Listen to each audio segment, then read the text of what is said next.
Lakas ng alon mo. Lalo yun, no? Lakas ng alon, no? Yun. Guys, ngayon yan yung sitwasyon ngayon, guys. Yung kan dito sa bayan ng Calatrava, guys. Napakalakas ng alon, guys. Tapos yung naghalo na yung tubig sa suba papunta dito sa kan, kaya nagkulay tsokolate na tong kan.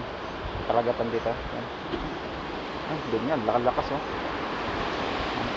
Napakalakas, guys, oh. Yan guys, ang update dito sa bayan ng Calatrava, guys. Yan.